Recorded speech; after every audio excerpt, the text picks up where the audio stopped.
Well, hello there, and welcome back to Fabulous Folklore with me, your host, Dicey Sedgwick. And also welcome back to Magical October, following on from last week when I talked to Una Blythe about Shetland folk magic, tarot, and a whole load of other topics as well. We are now moving on to our second interview of the month, and this time I'm talking to Emma Kathryn, based in Nottinghamshire. Now, she practices a blend of non-Wiccan traditional British witchcraft, Obeah and Vodou, a mixture that fully represents her cultural heritage. She's also a staff writer at Witchway magazine, the House of Twigs blog, Stone, Root and Bone blog, the Spiral Nature blog, and Gods and Radicals. She hosts Wild Witch podcasts and has spoken at several UK pagan events, including Magical Women Conference in London. Now, Emma does have a few books available, including Wild Witchcraft and Witch Life, and we're going to talk in this particular chat about all things to do with connecting with the land, how some of these practices are actually rooted in folk magic and folklore, and how witchcraft can be a tool for resistance. Enjoy.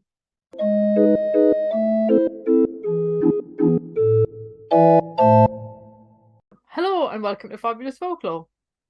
Hello, I'm so happy to be here. Thank you so much for inviting me on. It's fine. It was funny when I was thinking of like witches and magical practitioners I wanted to get on, and I was kind of thinking, who do I know already? And I was kind of, oh my god, I've got an excuse to get Emma on. Yeah. So that's always good because we've known each other for a while on Twitter, haven't we? Yes, we have. And I love the podcast anyway, It's one of them that whatever you're doing, walking to work, peeling potatoes, I like to bang it on, you know, good stuff. I love hearing what people are doing when they're listening to the podcast. It's like really popular things seem to be like washing the car and doing the gardening, and I'm kind of like, cool. But, if I can make that any more bearable, then I've done my job. But anyway, so as I said in the introduction, obviously you are a practicing witch. So as I asked Una in the last one, I'm quite interested to see the different sort of definitions that people have. So how would you define witchcraft to a non-practitioner?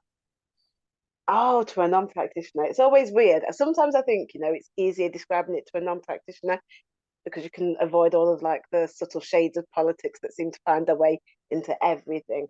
So for me, witchcraft is the manipulation of energy to kind of manifest what you want, whether that be good or bad or a mixture of both.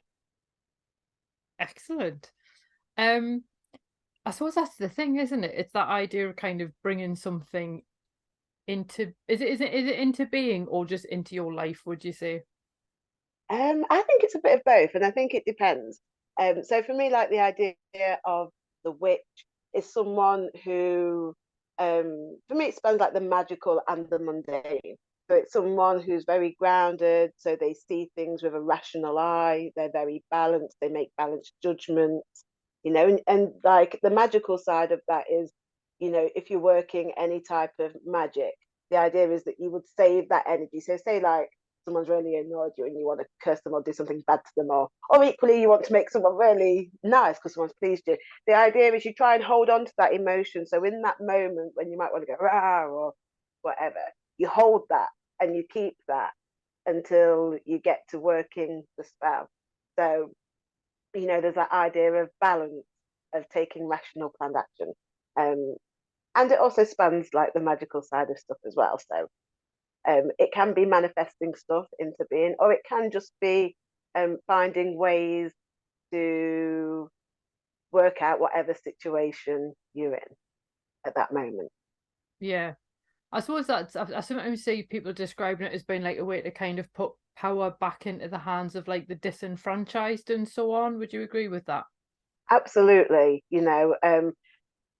I think if you look back historically, there's always that mixture of people who were accused but didn't actually practice versus did any of them really practice.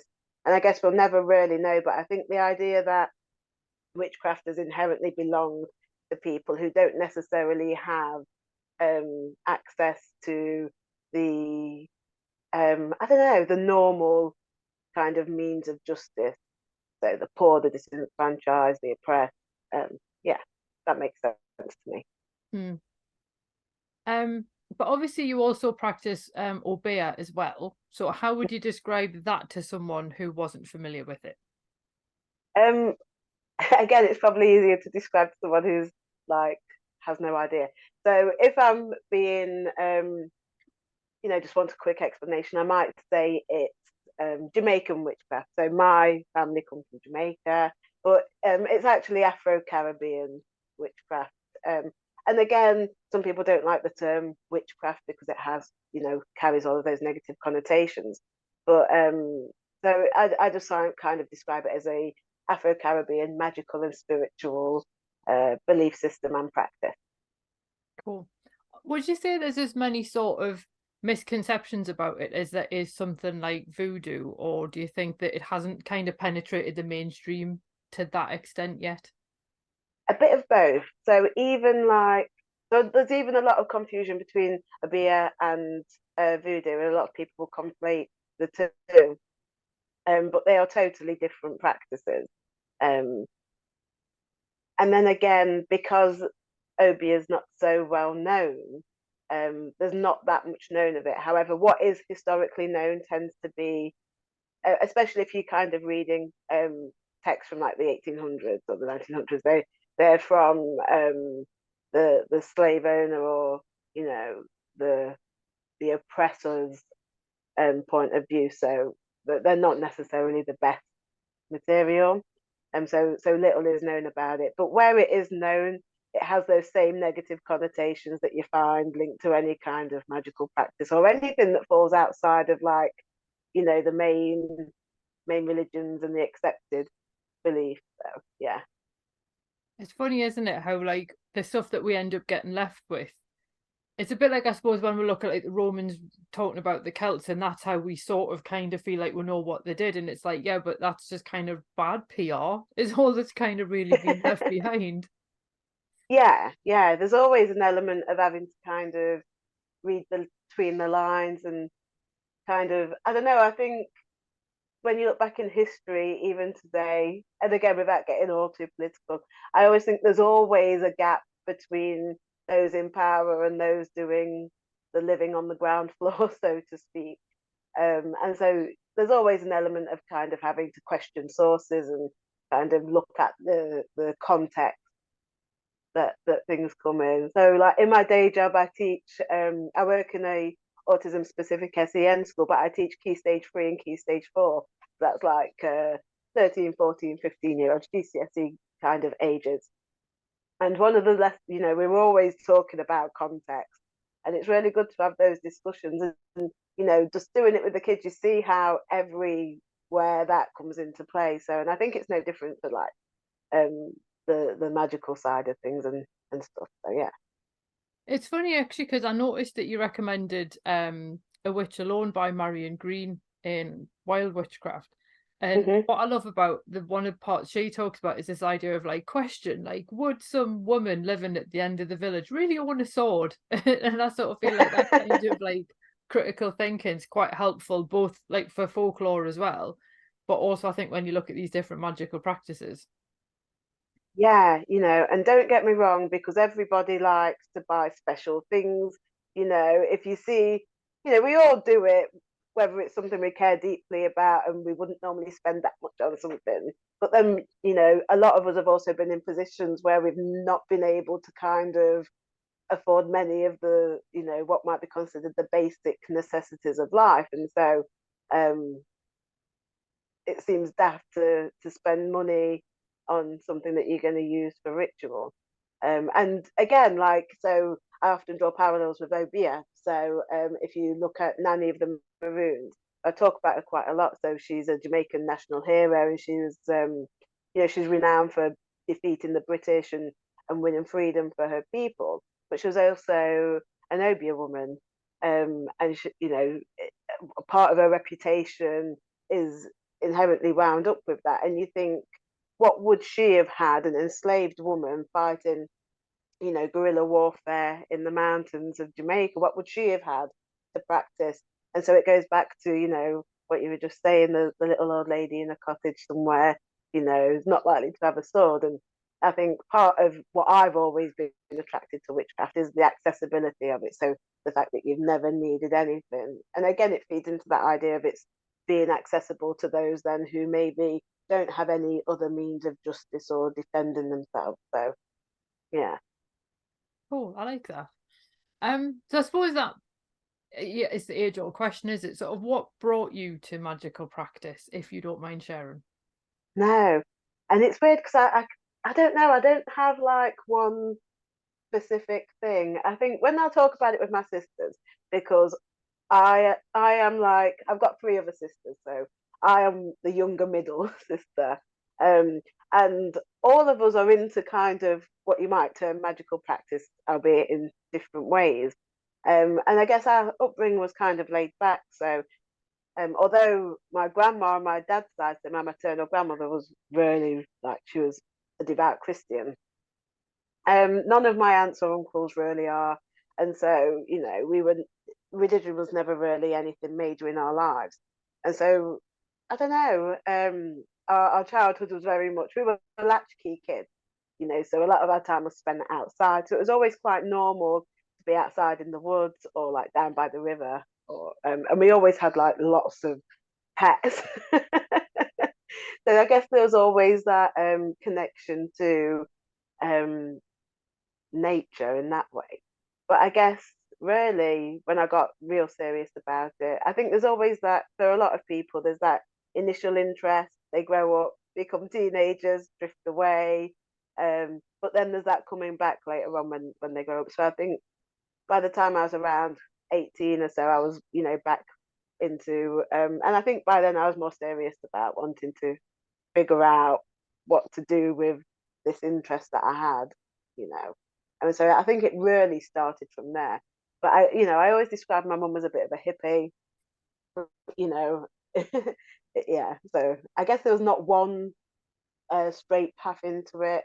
Um, and I think I like that. That it's, I don't know, it gives you an open mind and opens you up to different experiences. So yeah. Yeah, because I suppose if you come into it without any preconceptions, you're not going to necessarily just go down the route that, like, the books kind of plot out for you. Yeah, and like I think for people of my generation, so growing up, like the internet wasn't really anything you had in your house. It was for my younger sister. So our youngest sister, by the time she was like a teenager, she had a computer in her bedroom and all of that stuff. It was quite normal. But for me and my older sisters, there was nothing, and so all you really had was your local library. So I live like in Nottinghamshire, but not in Nottingham. It's about, I don't know, a half an hour drive outside of the city.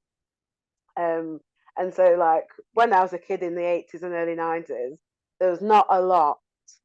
You might have your local library, you might have one book on Wicca, you know. And I think a lot of people of my generation cut our teeth on that kind of stuff. So yeah, we were always eager to reach out and learn more, I guess. Yeah, this is the thing. Whenever I talk about the internet with my students, like sometimes they don't really they don't realize that dial-up was a thing. And I'm like, you don't know, Yeah, man, you weren't there. it's So crazy. you've obviously mentioned Nottinghamshire. Mm-hmm.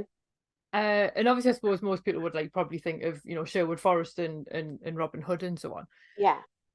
Would you say there's anything sort of particular about the landscape that lends itself well to magic, or is it sort of just one of those things that you can find magic anywhere that you go looking for it? Yeah, that's what I tend to think. I think like there's magic wherever you live. It's something that I bang on about a lot. Because I think like in modern paganism, we've almost kind of romanticized the idea of the wild wood.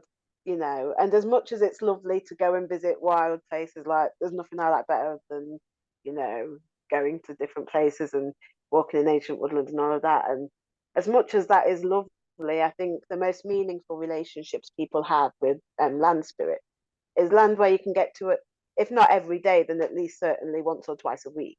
And so for me, helping people to rediscover like the magic where they live in the local landscape, it's important. I think we just overlook it far too much. So I grew up on a council estate, and it's one of those places where people always say, terrible things about it. It's got a bad reputation. And you think, well, actually, if that's all you're seeing, then that's all you're going to see. But if you look below, you see the wide open spaces, you see the trees, you see all of that stuff. And so I think there's magic in the land wherever you are.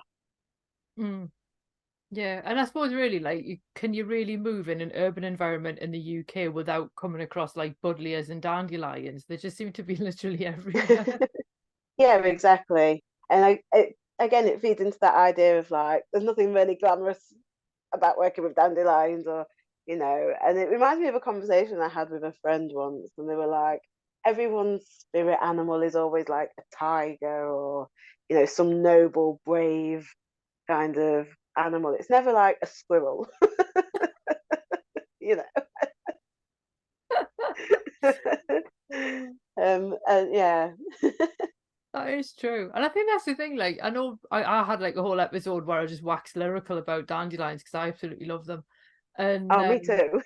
I mean, they're just so cheerful and they've got so many uses. And I'm just like, and they just, doesn't matter how much you try to get rid of them, they keep coming back. So I quite appreciate the persistence of them.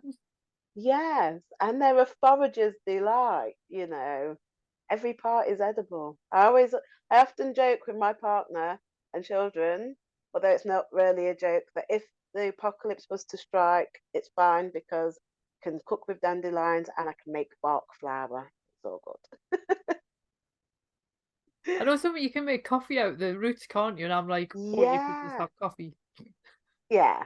But in the apocalypse, This. I love the fact you're thinking about the apocalypse. But I always remember, just a little aside, when my children were really young, we used to walk to like nursery or to school, and some mornings it would be like so weird because you just walk for about 2 or 3 minutes and not see anyone or any traffic, and you'd be like, oh my god, it's like, you know. And then we always used to have a little plan. And they used to, good fun. But I'm a vegetarian and my dad is Jamaican, and there's obviously um, for a lot of Jamaicans, it's not the normal to be vegetarian. Um, and so he's often say, well, what about this? I'm like, well, no, because I don't eat it. It's like, but you would if you were starving. I'm like, well, when it's the apocalypse, Dad, I will eat your pig foot. Until then, I shall not. Oh, I kind of feel like in my head, and this is totally off topic, but the apocalypse would kind of look like the one in Shaun of the Dead where he just doesn't really notice and he That's just the goes one I'm for it. hoping for. It's like, would we notice? Oh, right, getting back on the topic again. With the idea of like plants and nature and so on, would you say that witchcraft and all the other traditions as well, because obviously there's not just the one, bring practitioners closer to nature and the natural world, like inherently, or is it something that people have to actually work at?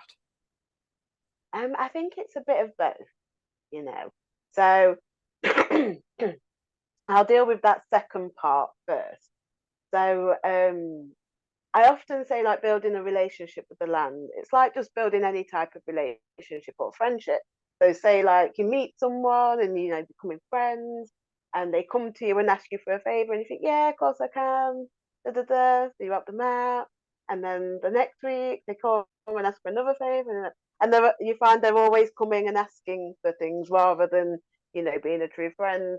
That relationship is bound to kind of turn a little bit sour towards the end. And I think it's the same with the land. So, I think people just come to the land or constantly want to take, um, then that relationship often sours. And there's lots of like folk stories and folklore, particularly around protector spirits. So in Obeah, there's Tessa Bonsam.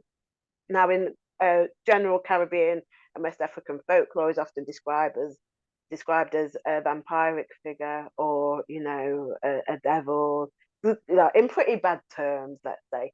But oftentimes, when you look back, they're protectors of the forest, so they protect from overzealous hunters or people who want to kind of abuse the land and just constantly take from it. And so there's that element of the symbiotic relationship. So it's about relationship building. What are you doing for the land? Are you kind of, and like, it's practical things as well. One of the biggest things I say to people is when you go for a walk, take a rubbish bag and just pick rubbish up. If you want to know what to do, you don't need to leave anything. Just, go out, pick some rubbish up, even just go out into the land and make that effort to consciously go out. And I think it's weird for people to get their heads around just going out for a walk for the sake of just going out.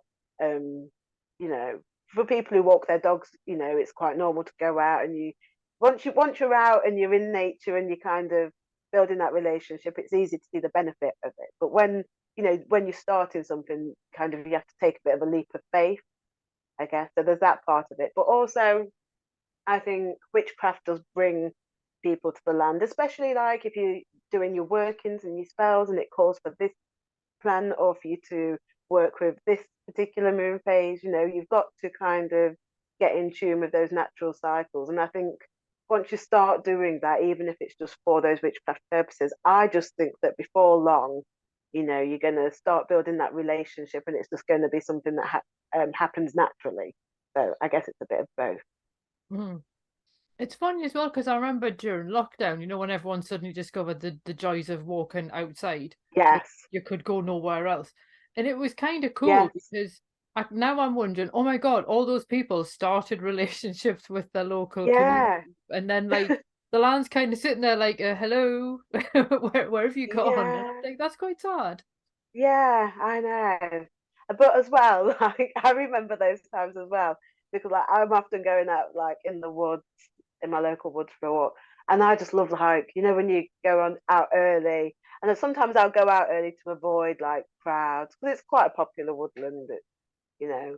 Um, and I remember being like in the lockdown and we'd be deep in the woods where before you'd see no one.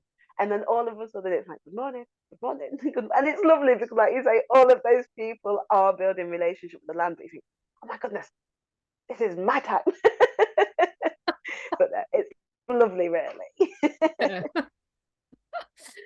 Um, so would you say then that your own practices are sort of rooted in folk magic and folklore, or would you say that they're more rooted in sort of more traditional practices, or have you developed something completely different according to need? I think it's a bit of all of that. And I think like most things are, I think even if people practice folk magic, there's still that element of high magic. I think those distinctions aren't as clear cut as perhaps we used to think they were. And I think it depends. Like myself, I love an elaborate ritual, don't get me wrong, but also I'm busy at work, I've got a family, I need to get stuff done. So sometimes it's very much, um, what I need it to be when I need it to be. And I think a lot of people are like that. It's depending on what's needed at the time and what they have available. Um, and I think with certainly for Obeah, and I know for witchcraft, a lot of people, in terms of a lot of people practice who I know, and in my own practice, I think those elements are often blurred. So um, it can be as simple as lighting a candle, doing your work in, then going and doing what you need to do. But other times it might be that more planning for a certain phase or a certain time, particularly if it's for, a certain celebration or ancestor work or something like that. And yeah, it just depends, I think, on what's needed at that time. Mm. I quite like the fact that in Witch Life you sort of provide like quite simple things that people can do sort of at each point of like the month or the moon phase and so on, because you do sort of think like in between all the things that you're expected to do, I think the stuff that you maybe feel isn't necessary is kind of the stuff that disappears first. Yeah, I think so. And I wrote Witch Life, or I wrote the bulk of Witch Life in that first COVID lockdown. So at the time, I was working from home. So like I work in, like I was saying, in a autistic school. However, lots of pupils and lots of staff were clinically vulnerable. It is a very small school anyway, so lots of people, went to support pupils in their home, and lots of people worked from home. So in that time, for the first like week or two, it felt great because it was just like annual leave, a bit of a rest from, particularly if you were well and weren't vulnerable. So I don't know, I guess. But then after that 2 weeks, it was just so weird. It was awful. And my partner at the time was still working, so he was a delivery driver at the time, so he was still going to work every day, delivering, because he works for retail food. So he would get out every day delivering, and so it was just so surreal. Because he used to get up at like 2 a.m. to go out, and so quite often, like, I would stay up late at night, and then I'd be going to bed just as he was going, or sometimes I'd be waking up just as he was waking up, and then my day would be really weird. And so it was really weird. And because of that, I found that the routines of everyday life, and even witchcraft kind of builds on your routine, so when you can fit stuff in. So I found that, like, when my normal routines had gone, like, it was really hard, and you just felt stuck in a rut, even though I felt fine, and um, mentally and physically, I think he still felt weird and stuck in a rut. And so I always say that, like, writing witch life was like the kick up the bum I needed to kind of sort my own stuff out and to get my own practice back together. And as I was doing that, I thought, and I'm like someone who by that time you might consider quite an experienced practitioner. So if I was feeling like this, then I guess other people were, especially if they were new to the craft. And so the idea was that I wanted to bring the focus back on very practical things to do in between all of those big events. And quite often, like, those big events, sometimes there's that build up to it, but then when that time comes, you're tired, or you're at work, or something comes up and you miss it, and you think, oh, for God's sake, there's nothing else now until, and then you end up never doing anything. So for me, those small meaningful acts that you can do every day or every week ultimately end up, they're our bread and butter, really, aren't they? So Cool. I think that's the good thing as well about your books is the way that you provide sort of information, but without people having to follow like a specific path. So they're quite flexible in that regard. So would you say that there's sort of some flexibility needed kind of by all practitioners, or are there definitely some practices that like shouldn't be or aren't available for sort of general use for people to just adopt because? yeah, I think it's a bit of both, really. So, and it's really interesting because I teach Obeah too. So right now I've got a couple of students, and I'm always quite selective about how I choose people, and because I think it's a big commitment to ask, that people commit a certain number of hours a week and all of that stuff. And I always think it's a big commitment, so I like to take the time to make sure people are, and the question of the initiation ritual came up, and generally speaking, and I always encourage people to ask questions. I always think, if your teacher's not encouraging openness and questions, then just be a bit mindful. And the question of initiation came up, and what's the purpose of being guided through that initiation. And I think when it's an initiation, when you're learning something, a practice, and you choose to follow a set path.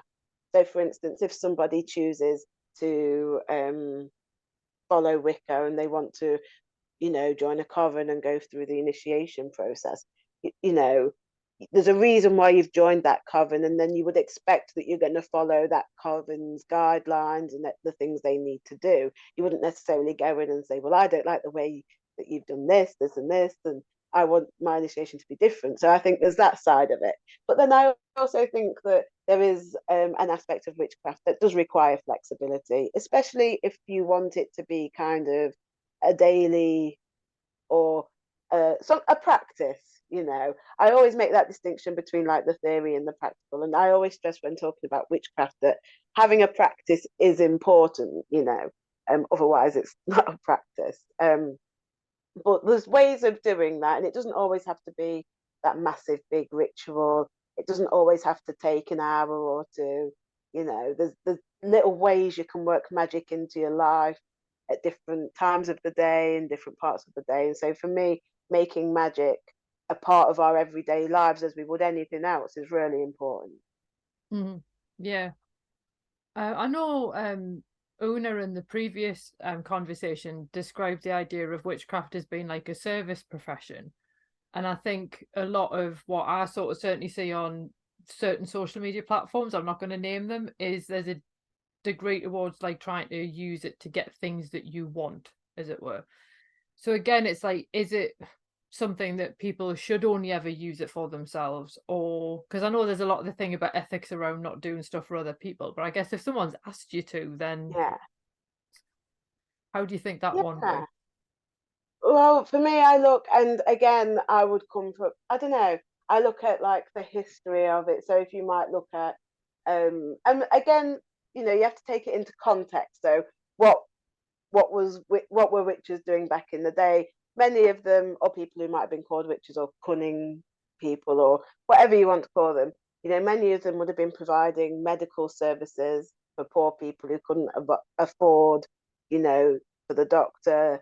Um, you know, I gave a talk once and I was talking about the profession of root men who would go around the country traveling, and because certain plants might grow like up north or down south, they would harvest them and then sell them to the cunning folk and herbalists and witches in different parts of the country.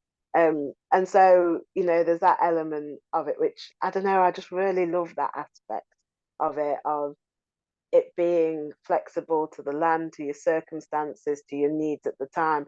Because quite often, you know, people would have, it would have been something, people would have gone to the witch for something they needed, you know, and I think there's no problem with doing magic for other people or for the self. Um, I think, yeah, I'm quite open minded. Um, I think if any kind of work that someone's doing should be valued and paid, you know, paid the worth. So I don't see why that would be any different. So for me, like it's personal ethics, I think, at the end of the day. Mm. I know Owen Davies talks about sort of one of the big things that cunning folk would do is like, you know, how they'd use a particular form of divination to discover like who a thief was. And Yes. in some places it's like it got so they had such a reputation that like the local law enforcement would just take their word for it. I'm like, this is the Netflix series we need. You know, never mind like all these sort of police procedurals. That's the program I want to see. Yeah, you know, there's a story about I can't remember her name, but there's a story about a witch from Whitby, and the locals were never sure whether she was really a witch or not because she said she was, and obviously it was Whitby, a coastal town, and nobody wanted to kind of test that because you know her speciality was weather magic. You know, and so like locals would either pay her to like protect them or to not cause harm, or so yeah, I like that. Yeah, this is there's so many cool characters when you look at the history of this. Um, so obviously one of your courses, I don't know if you still run this one or not, was called Becoming Wild: The Tools of Resistance. Is that one that you still run? Yeah, I think every now and then we recur it on Gods and Radicals. Yeah. So I was wondering, and I've seen this a lot more recently, I think, the idea that witchcraft and other magical practices, because of who historically would have practiced them, they almost lend themselves really well to forms of resistance. So do you think that that's something that's still the case now, or is it one of those kind of things where people don't want there to be a link between politics and witchcraft? I think you're always going to get those people who don't want there to be a link between politics and witchcraft. And on the one hand, I do get that. It's almost like politics almost seems to poison everything it touches, you know, without getting into politics. um, so I totally get that when you really care about something so much, you don't necessarily want it to be tainted by the arguments that you see perhaps in the mainstream spheres. But you cannot deny that the history of witchcraft has always been political.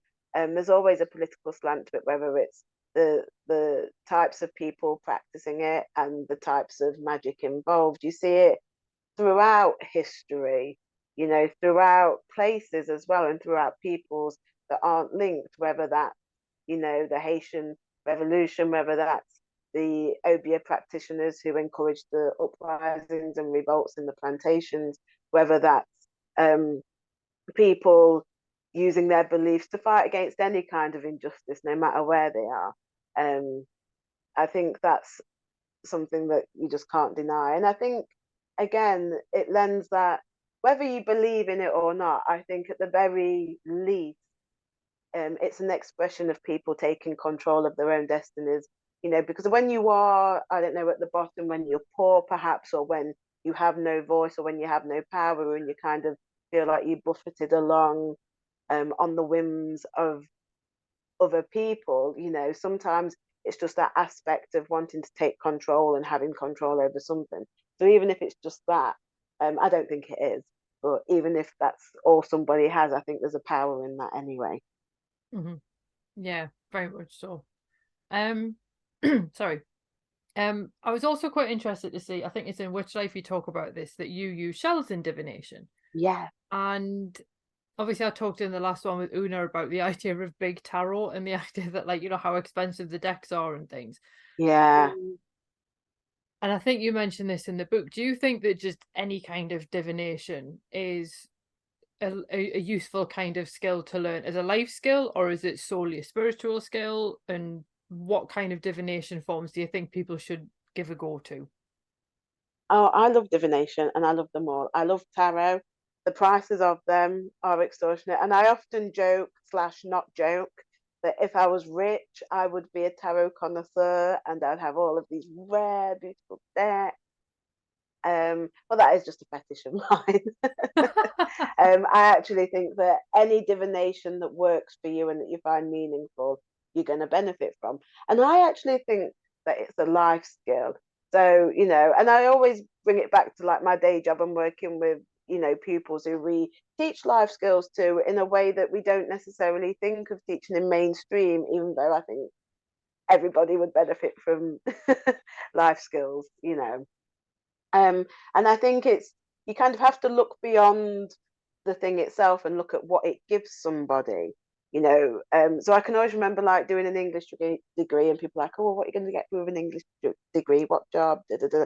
Because they couldn't think of anything specific. But actually, it's like the skills that it gives you, like being able to form arguments. And I just think divination gives people several things. It gets you used to just taking a moment before reacting. And I think that's something like with the kids at school, it's something that we talk about every day, about taking that moment before you react, whether it's a positive way or a negative way. Just don't because when we're always reactive, first of all, it's always a high energy state to be in, and you look at all the stress hormones that produces in your body and all of that stuff. So it's always, good to just have that moment of calm. It gives you perspective, it allows you to work through your issues, or to kind of explore your options in a way that's meaningful, that takes the kind of pressure off. So there's all of those kind of mundane aspects that you get from divination. But I do think that oftentimes it just gives us the space to really explore our problems and just to be open to any messages or any kind of whatever you want to call it that might come through. I know, I think I mentioned in the other video that the one I always kind of like to do is bibliomancy, because like I'm never more than about a foot away from a book. So Yes. I love that as well. yeah, I was saying there's actually like two piles of books sitting next to us. They're not actually mine, they're my dad's, but it's just that I'm literally always somewhere near a book. So it would be weird to be in a world without books. I think that would not be nice. No, it would So just be so odd. if you had lots of money, were a tarot connoisseur, like my dream is to have one of those proper like libraries with like a staircase With the on. shelf. Yeah. Be Yeah. amazing. Never mind a Oh, man cave. That would be an icy cave. yeah. I would never be seen again, I don't think. Oh, So also, as I think people probably do some kind of divination without even realizing it's divination all the time without realizing. Even if it's just things like, or if this next bus is so and such, then this means whatever. But do you think that there's ways that people actually do magic every day without realizing as well? Yes, all the time without even thinking about it. You know, the obvious one is like when people say like the birthday cake, make a wish, you blow out a candle, what's all that about? That's the obvious one, isn't it? But I think there's so many ways people do magic. Oftentimes, what's interesting though, I think when we do it without realizing, it's often in the negative, and you see people do that all the time. So, like, as an example, somebody saying to themselves over and over again, when every time they look in the mirror, fat, I'm ugly, I'm fat, I'm ugly. That becomes a reality. They're almost, you know, um, not manifesting what they perceive, but if that's their reality and that's their mindset and it becomes a truth ingrained in their mind, that's the type of magic. The opposite of that would be to look in the mirror every day and get used to being kind to yourself, but we don't do that so often, do we? It feels so weird. But to do that every day, to look in the mirror and maybe say one kind thing about yourself, to do that every day and to get your mind used to doing that, you know as you do that over and over and over, it becomes a type of magic in itself. So oftentimes the way people do magic is often in the negative. But like even there's so many ways. Like when you're walking past someone you don't want to see, you go, please don't look, please don't look, please don't look, please don't look. You know what I mean? Or something like that. Oh, we've all done that. Yeah. Oh. I suppose this is the thing. Like, I don't know. I guess even when people sort of, I don't want to use the word prayer, but when you kind of got that, like, oh, please God, let it be me kind of thing, that if you've got a lottery ticket or something, I suppose that would Yeah. kind of be it. Yeah, there's lots of little ways, and there's lots of little things people do, like throwing, and like we call them superstitions, like throwing salt over the shoulder when you spill some. Like I know people now who do that. I was behind a couple of women in the shop, younger than me in the shop, and I think they'd been watching like a scary film, and one of them was like, "Oh my God, I'm gonna go home and put garlic in the windowsill now," and I'm like, "Oh my God, that is magic." You know, and stuff like that. So a lot of it is ingrained, and people don't necessarily know why they're doing it, but it's just a part of, I guess, our cultural norm. And I guess this is where those folk stories and folk beliefs kind of come in and mix with our what we consider just to be things we know without really knowing why we know them or how we know them. You know. Yeah, yeah.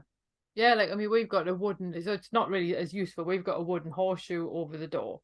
Obviously, an iron one would be better, but it was my mum got it in, oh, I want to say Croatia, like in the 70s or something. So it was just like a holiday souvenir that she liked the Yeah. look of, and it's been above the door like the entire time. And I'm just kind of like, well, I'm never going to take that down, just in case. Yeah. Yeah. Yeah. Like people in their lucky whatever. Mm. you know, can't do this without my good luck charm or whatever. Whether it's mental or there is something behind it, who knows? But you can't downplay those little instances of magic. I don't know, I love them. They're just so curious, aren't they? And people can't really explain why they do them. I love that. Yeah. So obviously I've mentioned two of your books sort of while we've been talking. And how many have you written now? Is it four? Yeah, yeah. Oh, hang on. um, So I also have a cookbook.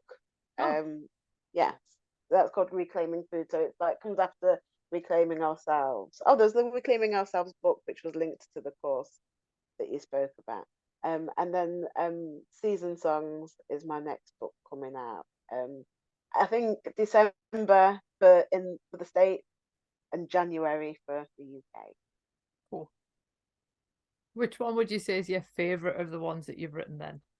Oh, well, I love all of them, and I've written them all for different reasons. So, like with the Reclaiming Ourselves one, and that was written in the lockdown as well. And it was just, I think people were looking for ways to kind of get a little bit of control over their lives. So, there's different sections in that just about how people can almost like take action to kind of find themselves again. So, whether that was lifestyle, exercise, magic, the land, all of that kind of stuff.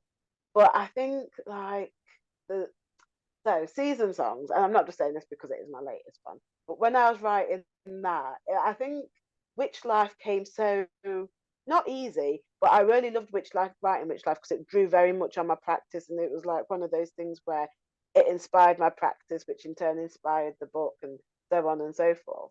And it was because of that, I think it was really easy to write. But Witch Life, sorry, season songs, and I think people will see when they read it. It's a mixture of stories and developing ways of building that connection to the land, and kind of approaching the Wheel of the Year in a more animistic way, because I think the Wheel of the Year is one of those concepts where people tend to roll their eyes at it a bit, because it's almost like it doesn't make any sense to our everyday actual lived experiences, unless you do live in the countryside and very, and you're very close to like the food production cycle and all of that.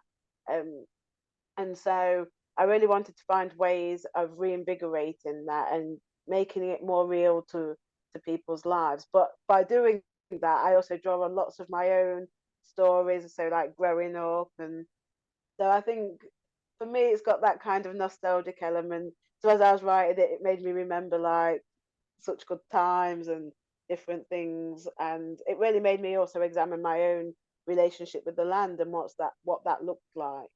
And I hope people will also find that useful. Yeah. Another thing I always find interesting about the Wheel of the Year is because obviously I'd read Ronald Hutton's. I always get this wrong. I always want to call it Seasons of the Sun, and obviously that's completely wrong. Yeah, And stations. if anyone gets that stuck in the head, I'm so sorry.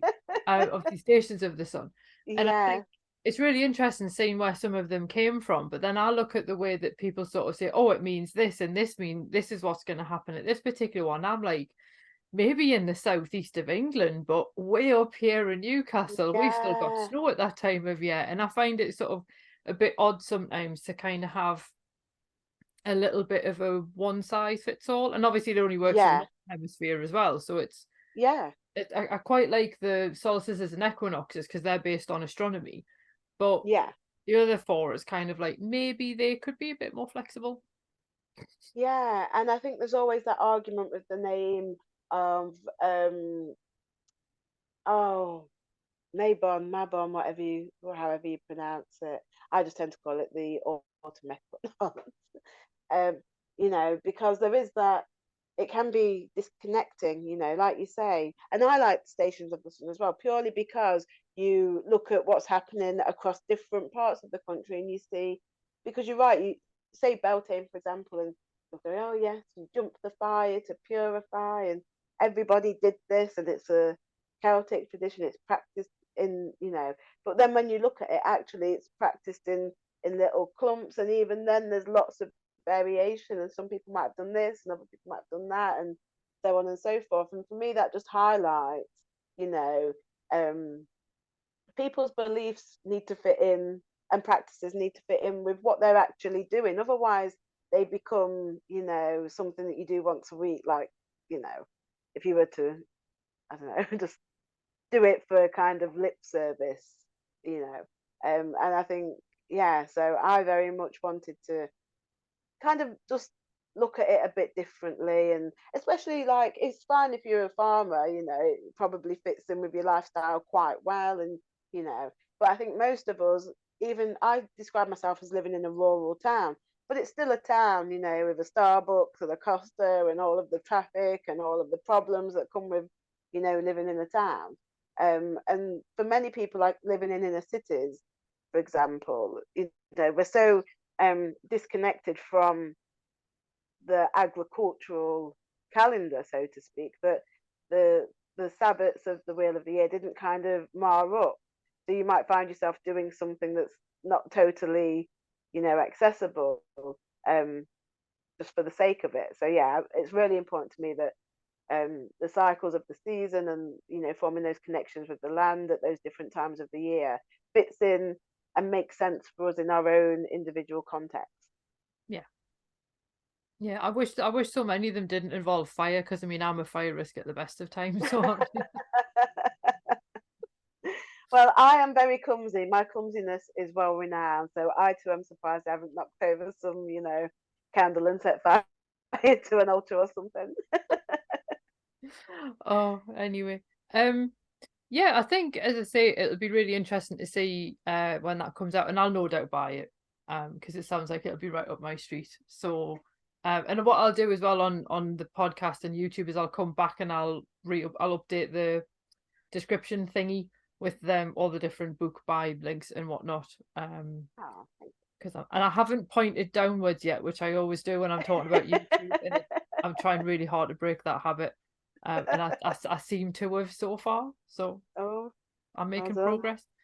Anyway, it's been absolutely fabulous talking to you. And as I say, it's been so lovely as well to actually properly talk to you as well, not just through the medium I of Twitter. know.